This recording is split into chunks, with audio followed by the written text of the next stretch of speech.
Бізде қонақ бар, жалғастырамыз. Бірінші сессияға қатыстыңыз.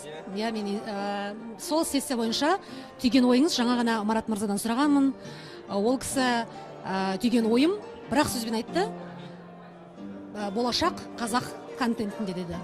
Сіз соны бір ашып айтып берсеңіз. Мәкең енді оны салыстырмалы түрде айтып кетті да, бағана ол телевидение жағын айтып кетті. Ол телевидение жүрді, ол кезде қазақша контент аз жасайды. Қазір қазақша контент тенденциясы ауысып келе жатыр. Орыс тілді контент жасап жүрген азаматтардың өздері де қазақша контентке көшіп жатыр.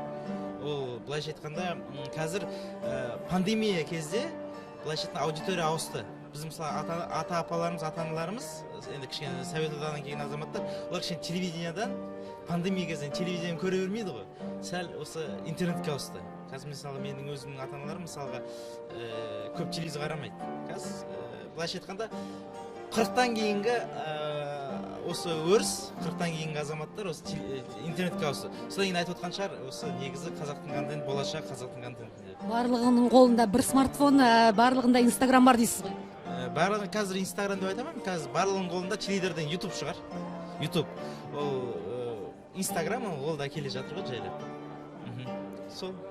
Сіз өзіңіз қалай ойлайсыз? Осы форумдар жалпы сол қазақ тілінде былай айтқанда осы форумдардың көбеюі үшін не істеу керек? Ол бір жағынан ол форумдар дейміз да, енді бірақ ол не пайда? Жиналыс көп қой бізде, Қазекеңде жиналыс көп. Ол айтамыз, осы жабық төрт қабырғада қалады. Ол форум емес, ол форумның көптігі керек емес бізге. Ол форумның былайша айтқанда эффект керек қой бізге. Айтады, қояды ол. Осындай азаматтар жиналды, мемлекет жағынан қазақша контент көмектессе. Бағана мысалы жарнама туралы айтып кеттік. Қазір жаңа журналында жарнама көбейеді. Мысалы үлкен, менің өзім бастамам, үлкен мысалы брендтер бар. Coca-Cola болсын, Samsung болсын.